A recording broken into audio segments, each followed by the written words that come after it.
बिस्मिल्लाहिर्रहमानिर्रहीम। अस्सलाम वालेकुम व्यूअर्स, कैसे हैं आप सब? उम्मीद करती हूँ आप सब खैरियत से होंगे। आज आपके लिए बहुत ही मज़ेदार बिल्कुल ओरिजिनल रेसिपी लेके आई हूँ, वो भी साग की पंजाबी स्टाइल में ऑथेंटिक रेसिपी है। आप स्टेप बाय स्टेप इस रेसिपी को फॉलो कीजिएगा, आपकी साग की रेसिपी भी बिल्कुल ऐसे ही बनेगी। तो रेसिपी को जानने के लिए वीडियो को एंड तक देखिएगा। और इससे पहले कि हम इस रेसिपी को स्टार्ट करें, अगर आपने मेरे चैनल को अभी तक सब्सक्राइब नहीं किया तो जल्दी से जाएं, मेरे चैनल को सब्सक्राइब करें, नोटिफिकेशन बेल को भी ऑन कर दें ताकि हर आने वाली नई वीडियो का नोटिफिकेशन आपको वक्त पर मिल सके। तो आइए झटपट से इस मजेदार रेसिपी को स्टार्ट करते हैं। साग बनाने के लिए यहाँ पर हमारे पास ये सारी चीज़ें मौजूद हैं। साग की यहाँ पे मैंने 2 किलो साग लिया है और साग को मैंने अच्छे से कट कर लिया। इसके डंठल अलग कर लिए हैं। इसके डंठल भी मैं आपको कट करने का तरीका बताऊंगी। इसको बिल्कुल भी मत ज़ाया कीजिएगा, ये भी बहुत अच्छा फ्लेवर देते हैं। यहाँ पर मैंने लिए मेथी, तकरीबन 1 पाव मेथी होगी, 1 गड्डी मेथी ली हमने, इसको पत्ते निकाल लिए थे। 1 किलो के करीब मेरे पास पालक थे, इस तरीके से मैंने कट कर लिया है। 3 अदद प्याज हैं, इसको भी हम कट करेंगे। और यहाँ पर मैंने लिए हैं बाथू भी मेरे पास तकरीबन 1 पाव थे। इसी तरीके से मैंने इसके पत्ते अलग अलग कर लिए हैं। यहाँ पर मैंने लिए 1 गड्डी सोया और इसे मैंने अच्छे से कट कर लिया है और ये खुशबू के लिए बहुत अच्छा होता है। हरे लहसुन भी मैंने लिए है, तकरीबन 1 गड्डी ली थी, इसमें 4-5 हरे लहसुन थे तो इसको भी मैंने कट कर लिया है। हरी मिर्चें ली हैं, अदरक लिया है और हरी मिर्चें आप अपने टेस्ट के मुताबिक डाल सकते हैं। मैंने तकरीबन आधा पाव हरी मिर्चें ली हैं, थोड़ा चटपटा साग अच्छा लगता है। तो ये सारी चीज़ें हमें ज़रूरत पड़ेंगी। तो आइए जानते हैं साग कैसे बनता है। अब यहाँ पर मैं साग के जो डंठल हैं उसको साफ करने का तरीका बता देती हूँ आप लोगों को। इस तरीके से हमने साग के डंठल में से साइड पे जो छिलका होता है इसको उतार लेना है। ये सारे छिलके हम उतार लेंगे और फिर हम इन डंठलों को बारीक कट कर लेंगे। तो साग में जो है बिल्कुल बाल नहीं होंगे, जैसे वो हल्के से बाल या छिलके मुंह में आ रहे होते हैं, तो उन चीज़ों से आपका जो साग होगा वो बिल्कुल साफ सुथरा बनेगा। तो ये डंठल हम साफ कर लेंगे और इनको बारीक कट कर लेंगे ताकि ये गलने में आसानी से गल सकें।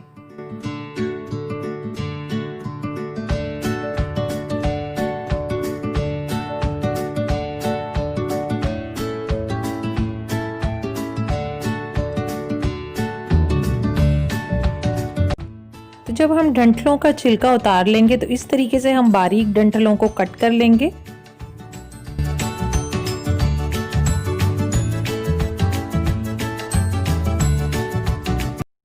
यहाँ पे मैंने साग को अच्छे से वॉश कर लिया है 2 से 3 बार।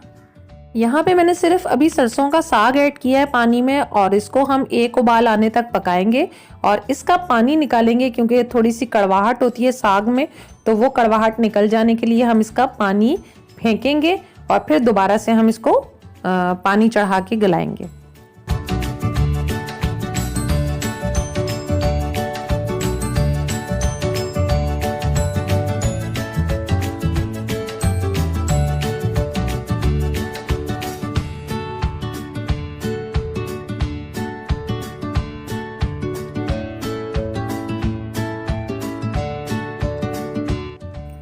अब यहाँ पर मैं वॉश कर रही हूँ बाकी के तमाम साग, जिसमें पालक, मेथी, बाथू, सोया और हरा लहसुन, हर एक चीज़ जो मैंने ली थी वो सारी चीज़ें मैं यहाँ पर अच्छे से 2 से 3 बार वॉश कर लूँगी। मेन चीज़ इसमें यही होती है कि इसको अच्छे से धोना होता है 2 से 3 बार ताकि इसकी मिट्टी वगैरह सारी अच्छे से निकल जाए।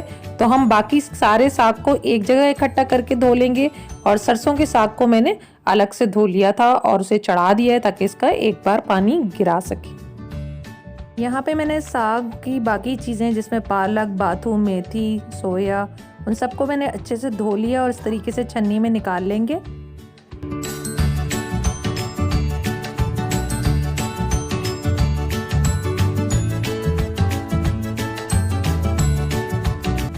अब जो हमने पतीली में साग चढ़ाया था उसे 1 बॉयल आ चुका है। अब हम इसका पानी फेंक देंगे और दोबारा जो पानी चढ़ाएंगे उसमें फिर हम दोबारा से साग को चढ़ा लेंगे। तो यहाँ पर मैंने छन्नी रख दी है बेसन में और इसमें हम छान लेंगे सारे साग को।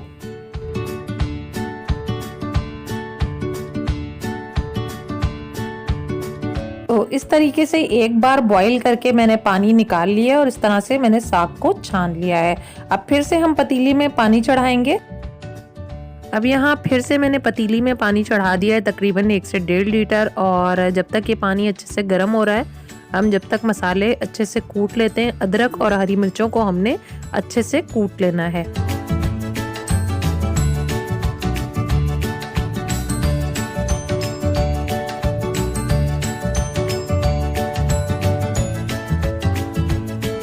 पानी अच्छे से गर्म हो गया है। अब गर्म होते हुए पानी में हम ऐड करेंगे पालक, बाथू, मेथी और सोया। ये सारी चीज़ें हम इसमें ऐड कर देंगे जितनी भी हमने धो के रखी थी। अच्छे से इन सब चीज़ों को मिक्स करने के बाद हमने जो साग निकाल के रखा था एक बार बॉईल करके, ये साग देंगे। सरसों का साग हमने एक पानी निकाल लिया था बॉईल करके, तो ये सरसों का साग भी मैंने इसमें ऐड कर दिया और अच्छे से मिक्स कर लेंगे।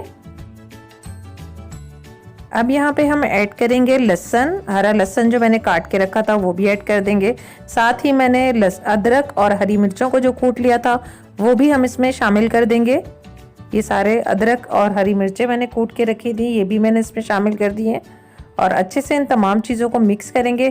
फिर हम ऐड करेंगे 3 मीडियम साइज़ की प्याज जो मैंने ली थी, उनको भी मैंने इस तरीके से स्लाइसेस में कट कर लिया है। ये प्याज भी मैं इसमें ऐड कर दूंगी और इन सब चीज़ों को अच्छे से मिक्स करेंगे और कवर करके पकाएंगे हम तकरीबन 3 से 4 घंटों के लिए। हमने इसको कुक करना है, तब तक अच्छे से ये गल भी जाएगा और इसका पानी भी साथ साथ खुश्क होता रहेगा।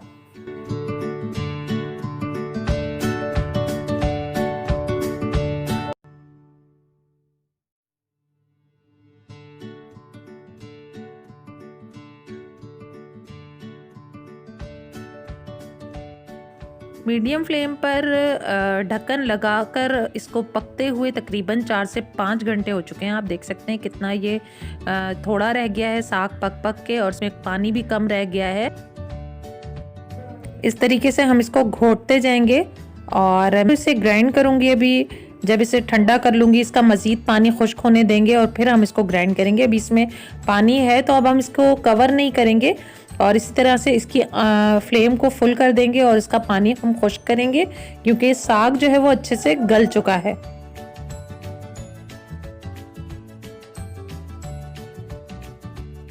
यहाँ पर साग के पानी को अच्छे से मैंने खुश्क कर लिया है, आप देख सकते हैं। और मैं साग को ग्राइंड करूँगी और अब हम इस ग्राइंडर के जग में साग ऐड करते जाएंगे और इसको अच्छे से ग्राइंड करते जाएंगे। ग्राइंड करते हुए हमने थोड़ा थोड़ा इसमें खुश्क आटा भी शामिल करना है और खुश्क आटे से जो है बहुत अच्छा सा लेस बन जाता है और बहुत टेस्टी लगता है साग। इस तरीके से मैं ग्राइंड करती जाऊंगी और थोड़ा थोड़ा इसमें आटा भी शामिल करती जाऊंगी। नॉर्मल जो घर का आटा होता है हम वो आटा यूज़ कर सकते हैं।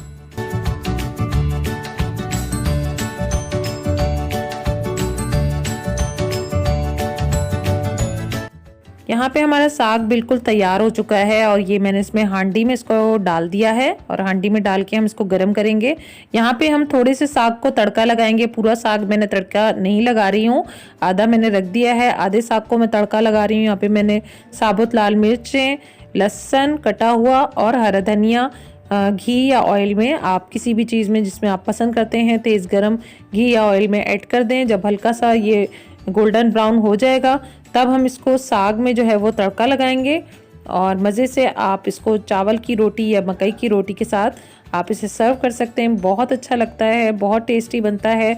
मेरी इस रेसिपी को ज़रूर ट्राई कीजिएगा। आपका भी सरसों का साग बहुत मज़े का बनेगा, बिल्कुल असली पंजाबी स्टाइल में। तो इसी के साथ मुझे दीजिए इजाज़त। अगली वीडियो में इंशाल्लाह ताला फिर हाजिर होंगे। दुआ में मुझे याद रखिएगा, मेरे चैनल को, मेरी वीडियोस को देखते रहिएगा। अल्लाह हाफिज़।